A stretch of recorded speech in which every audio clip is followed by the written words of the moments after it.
कि केहू ऐसा पाप करेगा नाम ना ले।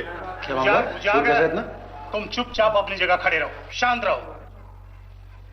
हाँ महुआ, तुम्हारा जो आदमी कह रहा है क्या वो सच है? तुमने अपने बच्ची को मारा? कहा बोली हुजूर, जबान खोले की वजह से तो ये दिन देखे को मिले। ये हम पर बहुत अत्याचार केले। बिहा के बाद से सुख के एको दिन न देखने को मिलल।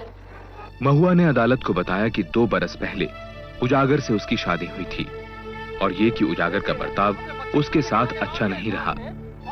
रोज वो उसे पूरी तरह मारता पीटता था। जब बात उसके बर्दाश्त से बाहर हो गई तो उसने पंचायत बुलवाई। उजागर कहा था कि तोहार बिंदी टिकली करे से फुर्सत ना मिलेला, काम काज में तोहार मन ना लगेला, और तू कहतर कि ई हमरा के बहुत मार मारे। भगवान के कसम, हमरा ननकी के कसम, हम सच बोला था नहीं, पर अब और बर्दाश्त ना हुई।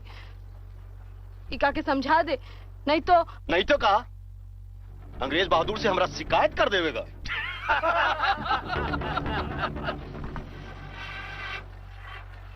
बिरादरी के सामने हमरा नाक कटाई के खुश हो गेला तू। अब मुंह में दही काहे जमा लेला? दोपहरिया में तो बहुत बकर बकर करत रही, अब घूरत का है? अरे तोरा लक्षण के कारण तो गांव का लोग हम पर हंसत है। उजागर के तो अपना मेहरारू पे काबू ही नहीं के। अरे जाए रे बाबू, जाए रे, इकरा तो कोनो फर्क ना पड़ी। ना माई, हम एकरा को आज ठीक करके ही छोड़े।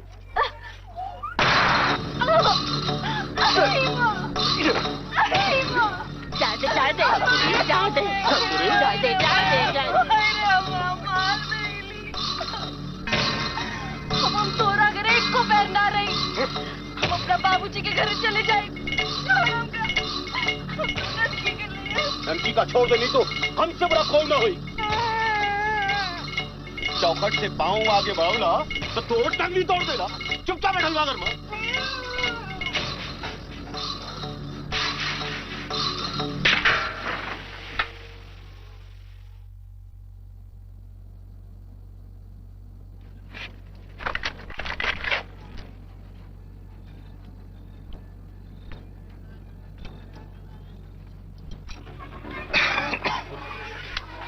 ससुरी किधर गई? भाग गई चुड़ैल।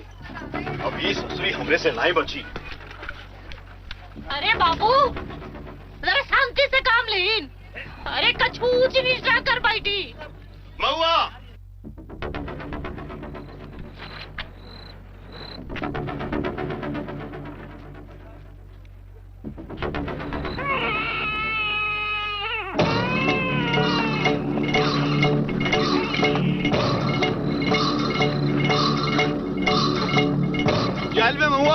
रुक जा में महुआ। अरे पर आएगा लोहे का, रुक जा में महुआ। महुआ रुक जा में, और आएगा रुक जा महुआ।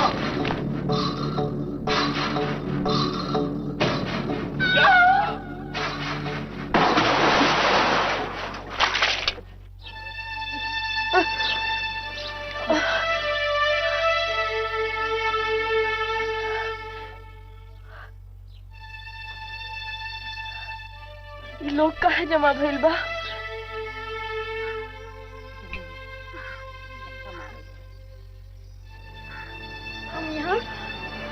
हम यहाँ कैसे आ गए?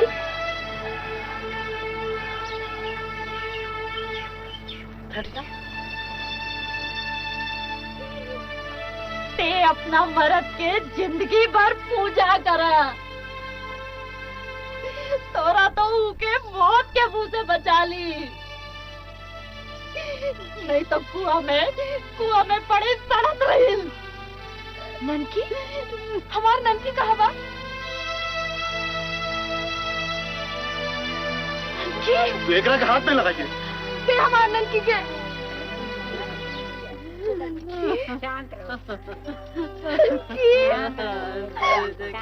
तो एकरा की जान ली ना, अब तस्वीर का हाथ रही।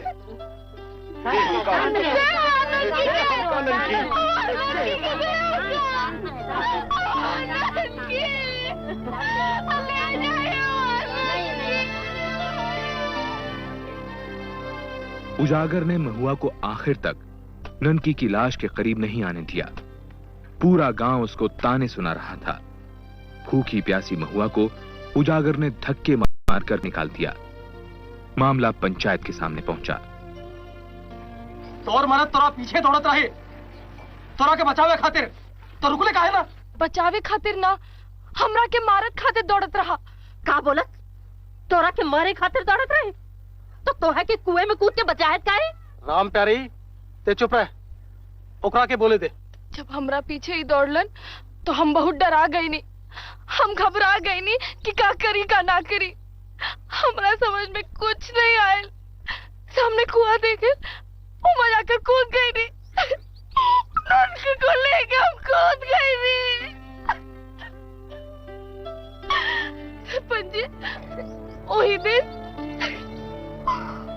दिन इतना गुहार कई नी कि हमका बचाए ले, हमका बचाए ले। पंचायत में क्यों ना सुने? अब देखे क्या होए? हमरा लड़कियों से छीन गए। अपनी लड़की को मारी के बाप हमरा सर पे चढ़ावल चाहत। डाइन है डाइन, अपने बच्चे को खा गई। देखो गजब होई कमाल। हम मार दे नी ननकी के, हम मार दे नी ननकी के, हम मार दे नी ननकी के। हाँ, हम मार दे नी ननकी के हुजूर, हुजूर हम ननकी के मार दे नी। खामोश। अब महुआ के इस इकबालिया बयान के बाद अब मैं ये केस बनारस सेशन कोर्ट को भेज रहा हूं, जहां महुआ पर 2 केस चलेंगे, एक आत्महत्या का और दूसरा अपनी बच्ची की हत्या का। महुआ, तुमने कोई वकील किया क्या? जब हम कही देनी कि हम अपना ननकी के खुद ही मार देनी, तो फिर वकील बाबू का काम? योर ऑनर, अगर कोर्ट इजाजत दे तो ये केस मैं लड़ना चाहूंगा। मेरा नाम श्रीकांत अवस्थी है। इजाजत है।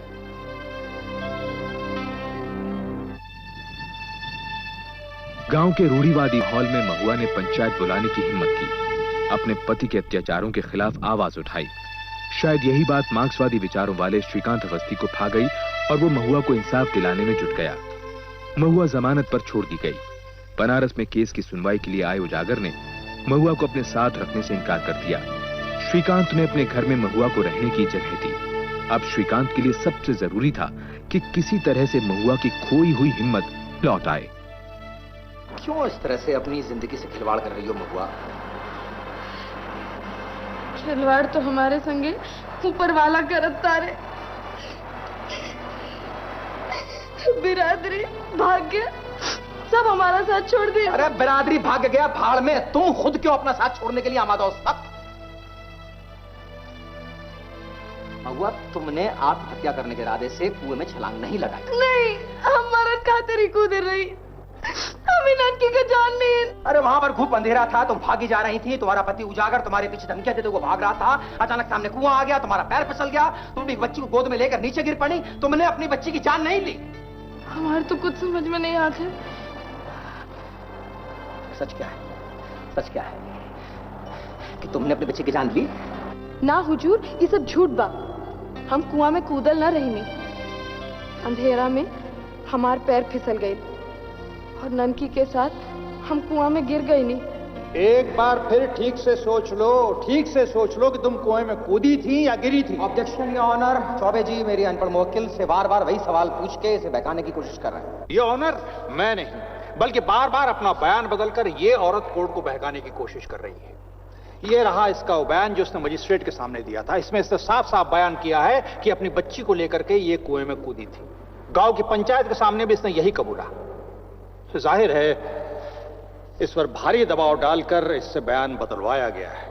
योर ऑनर, यह भी तो हो सकता है कि वो पहले वाला बयान महुआ पर दबाव डालकर बुलवाया गया हो।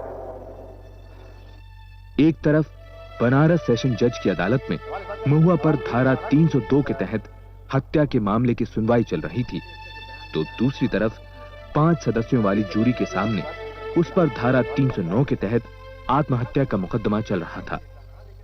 महुआ की ग्राम पंचायत का सरपंच भी इस जूरी का सदस्य था। 5 में से 3 ब्रिटिश सदस्यों वाली इस जूरी का फैसला अपने हक में करवाने के लिए श्रीकांत अवस्थी और ईश्वरी प्रसाद चौबे दोनों जी जान से जुटे हुए थे। वो महज इसलिए कि वो घर से निकली ही इस इरादे के साथ थी कि पहले अपनी 6 महीने की बच्ची की जान लेगी और उसके बाद आत्महत्या करेगी। जूरी के मेंबरान इस बात पर गौर करें। जूरी के मेंबरान इस बात पर गौर करें कि अगर महुआ का इरादा आत्महत्या करने का ही होता तो वो कुएं में गिरने के बाद मदद के लिए आवाज नहीं लगाती और ना ही अपने पति उजागर को उस बात का मौका देती कि वो उस कुएं से निकालकर बाहर ले आए। लेकिन योर ऑनर, हम यहाँ पे इस बात पर बहस नहीं कर रहे हैं कि कुएं में गिरने के बाद क्या हुआ। हम यहाँ बहस कर रहे हैं सेक्शन 309 के अंतर्गत आत्महत्या की कोशिश पर। सेक्शन 309 में यह बिल्कुल साफ लिखा हुआ है कि आत्महत्या का फैसला जब तक पूरे होशोवास में नहीं लिया जाए तब तक उसे आत्महत्या नहीं माना जा सकता। और महुआ जब कुएं में गिरी तो यह कोई सोच समझने के बाद में आत्महत्या करने का फैसला नहीं था, बल्कि अपने पति उजागर के खौफ से बचने के लिए एक बदहवास सी कोशिश थी, क्योंकि उसे डर था कि उसका पति उजागर उसे मार डालेगा। और अब मैं आपकी इजाजत चाहता हूं कि मैं उजागर को कटघरे में पेश कर सकूं।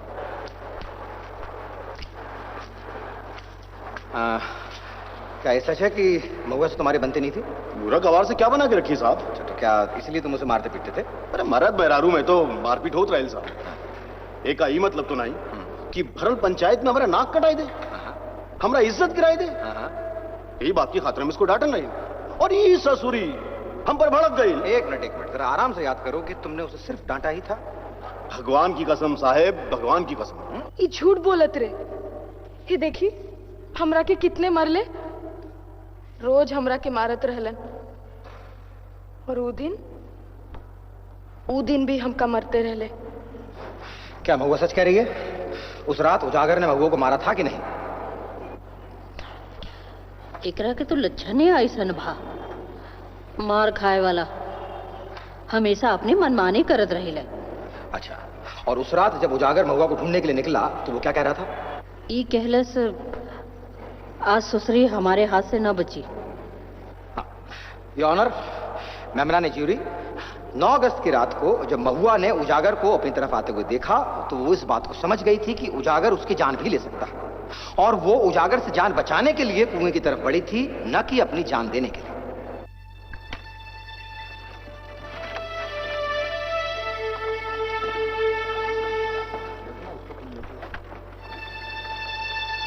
का जाता नहीं, ये रास्ता तो रेलवे स्टेशन की ओर जाता नहीं। चौबे जी, ये ससुरी भागती है। अब अपना केस बिगड़ जाए चौबे जी। अरे भागते कहाँ भाग के जा रहे हो? और वो भाग कर आखिर जाएगी कहाँ? इससे तो उनका केस बिगड़ेगा। चौबे जी, हाँ मोकरा वकील बाबू को नहीं छोड़े। अरे उजागर, उजागर ये क्या होता भाई? जब केस हारन लगल हा तो महुआ को भगा दी। जब तो अगर तोरा बेटी मरल रहे ता तोरा के पता चले। क्या बकवास कर रहे हो? ये टाइम है आने का। वाह जी वाह, महुआ को तो भगा दे, हमका कहते रहे कि टाइम में आने का। क्या इसने भगा दिया महुआ को? महुआ काहे नौटंकी करते रहे? रहू तो स्टेशन की ओर जात रहे और तू हमका नौटंकी कर रहा। अरे जात की तरह ससुरा।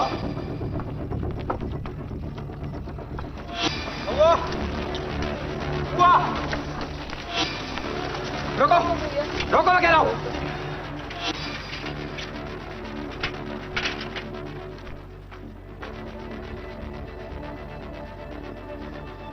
क्या मजाक है ये?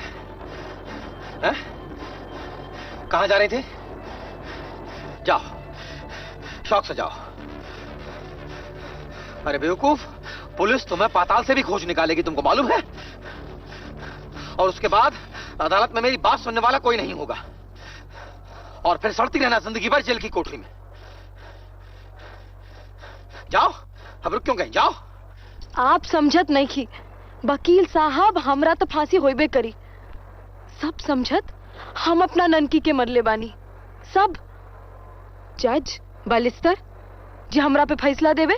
योर ऑनर, पीनल कोड के सेक्शन 299 के मुताबिक बिना इरादे से किया गया कत्ल नहीं माना जाता, और अब तक साबित हो चुका है, साफ हो चुका है कि महुआ अपने होशोवास खो बैठी थी, और ऐसे में वो अपने बच्चे की हत्या का इरादा तो क्या, उसके बारे में सोच भी नहीं सकती थी। मेरा सबमिशन ये है योर ऑनर कि महुआ ने ये रास्ता जानबूझकर अपनाया। जानबूझकर नहीं ऑनर, बल्कि घबरा कर। उजागर सिंह से बचने का कोई और रास्ता ना पाकर महुआ ने यह कदम अपनाया। योर ऑनर, यह एक गैर इरादतन हत्या का मामला है, ना कि सोच समझ कर की गई हत्या का। This is a culpable homicide not amounting to murder. हमरा सब लोग के मालूम बा कि ई अपनी बेटी के मरले बिया, ता हमनी के फैसला भी ई ओखे चाहिए। अगली सुबह जूरी को फैसला सुनाना था कि महुआ आत्महत्या के मामले में कसूरवार है या नहीं। जूरी का फैसला बहुत मायने रखता था। अगर जूरी कहती कि महुआ कसूरवार है तो सीधे मान लिया जाता कि वही अपनी बच्ची की मौत का कारण बनी। लेकिन अगर जूरी का फैसला होता कि महुआ अचानक गलती से कुएं में फिसल गई तो यह बात साफ हो जाती कि उसकी बच्ची की मौत महज एक हादसा थी। It was the desperate attempt of an ill-treated mother to save herself and her baby. It was clearly an accident.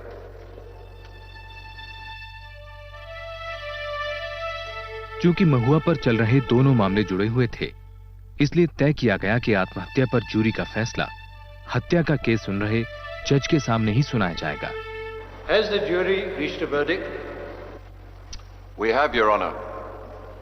In the case of the Emperor versus Mahua, we find the accused not guilty of attempted suicide. She is to be acquitted. The jury's verdict is baseless and should be set aside. जज ने कहा कि jury का फैसला बेबुनियाद है, इसलिए उस पर ध्यान न दिया जाए। जज का मानना था कि महुआ आत्महत्या की कोशिश के मामले में दोषी है, इसलिए अपनी बच्ची की मौत की भी वही जिम्मेदार है। फिर जज ने यह केस इस सिफारिश के साथ इलाहाबाद हाईकोर्ट भेज दिया कि मुल्जिम महुआ को धारा 309 और 302 के तहत कड़ी से कड़ी सजा सुनाई जाए। Section 309 and 302. 14 अक्टूबर 1939 को महुआ को न्यायिक हिरासत में ले लिया गया। बाद में उसे इलाहाबाद जेल भेज दिया गया।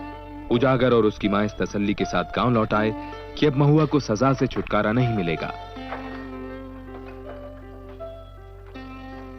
वो दिन आप हमरा के जाए ना देनी, देखो अब हम फांसी पर चढ़ब।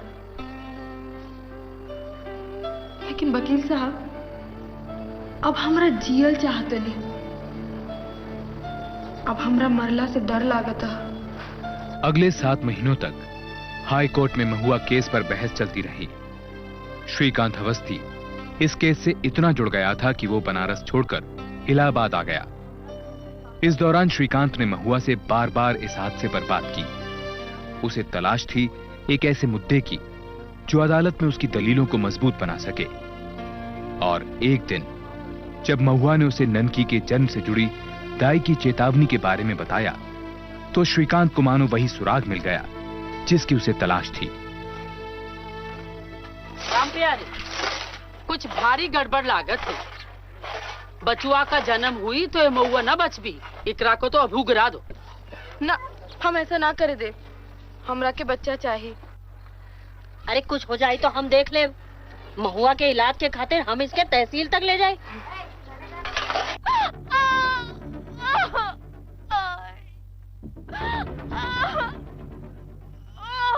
शाबाश शाबाश। इकरा के तो बहुत खून गिरा थी, अब ते न बच भी। मरला से नहीं खे डरल, हमरा बच्चवा के कछु ना होए के चाहिए।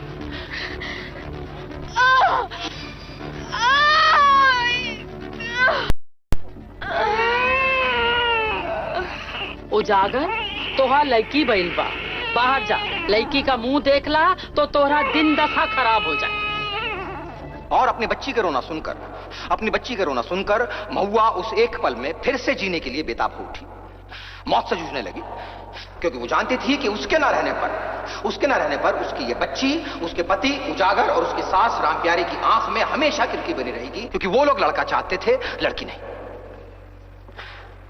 माय लॉर्ड, एक मां की इस इच्छा शक्ति के सामने ना तो कानून के पास में कोई जवाब है और ना ही साइंस के पास।